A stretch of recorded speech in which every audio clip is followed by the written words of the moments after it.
Yeah, just a quick review of the Healrecux silicone patellar tendon support strap. So these bands work by decreasing pain, by decreasing strain on your patellar tendon, okay? And according to researchers, there are two ways that they think these bands work to do that. Number one is they increase the angle between the patellar and your patellar tendon, okay? So here's your patella is your kneecap. So that sits at a certain angle, and then your patella tendon sits at a certain angle. And so when you put the band on, it increases the angle and takes stress off. The other way they think that this works is that it decreases the patellar tendon length. So those are the two ways. A few points about these particular bands. These do have an anti-slip texture design on the inside. It's kind of like a crisscross kind of pattern, so that'll keep it from moving around, which is really nice. The other thing that's really nice is that it's kind of one size fits all. So you don't have to worry about getting a small, medium, or large. You know, they're pretty adjustable. So other things you can do for your knee pain. A few examples from this book is one resource, Bulletproof Your Knee. If you have any kind of knee trouble, definitely make sure you're strengthening your quadriceps muscle. Your quadriceps muscle is a big muscle on the top of your leg, on your thigh. So here's your kneecap, and there's your quads right on the top. So it's the main stabilizing muscle of your knee. So it's got to work in order for everything, you know, to be pain-free. What they're finding, though, just about any problem you can name with your knee, you probably find a study showing that selectively your quads are weak.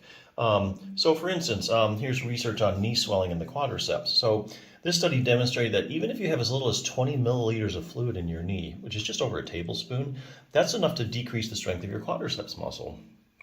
So if you have any kind of chronic swelling, could take a toll on your quadriceps, right? So it's not going to be as strong as it should be. Knee injuries in the quadriceps. So there's research showing that people have had various types of knee injuries, fractured their tibia, any kind of surgical opening of the joint. That's usually associated with quadriceps weakness. Ligament problems in the quadriceps, that's a big one. Anterior cruciate ligament, so that's like your ACL. So if you've torn or ripped it, they find, look at this one study found that people who have ruptured their ACL, 25 to 30% decreased strength of your quadriceps muscle.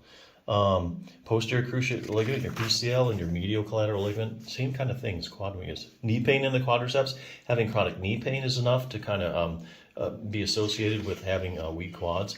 Here's a good one, knee arthritis in the quadriceps. So there's actually a lot of studies on knee arthritis in the quadriceps, basically showing that they're weaker than they should be. And also, there's studies showing that if you take groups of people with knee arthritis, and these are randomized controlled trials, and you do just quadriceps strengthening, that the knee pain starts to go away.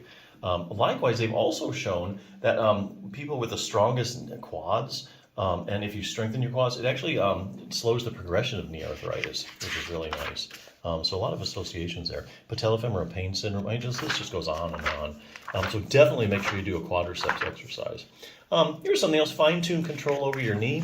Kind of interesting. Sometimes you have a problem at your knee, and the problem's really, your knee hurts, but there's not really a problem with your knee. It's coming from your hip. So classic cases like iliotibial band syndrome, and that's where they take groups of people with iliotibial band syndrome, they start testing their muscles, they find they have problems with their hip abductors are really weak. And likewise, there's other randomized controlled trials showing that if you take people with iliotibial band syndrome, strengthen their hip abductors, then they don't have the iliotibial band syndrome anyway. So just another place to go. Optimize knee flexibility. We all know that your knee, bends and straightens, and you need to keep it flexible. What a lot of people don't know is your knee actually rotates. About the last 10 to 15 degrees of extension, that's when you straighten your knee. It actually rotates laterally. So that's an accessory motion. There's a little test to see if you have that. So you definitely need that accessory motion, that fully functioning knee. Other things you can do, increase dynamic knee stability. Here they're talking about proprioception. So if I turn the lights out now, all of a sudden, you'd probably be able to tell me if your knee is bent or straight. And that's because you have little joint receptors in the joint and the surrounding soft tissues. Give your brain constant feedback as to where your knee is in space. And so that's your proprioception. What they're finding is when researchers go around looking at people with knee problems, they find that they actually have decreased proprioception. There's not what it should be. So lots of other things you can do. But hey, these little bands are kind of cool. The research shows that they do help. So check them out.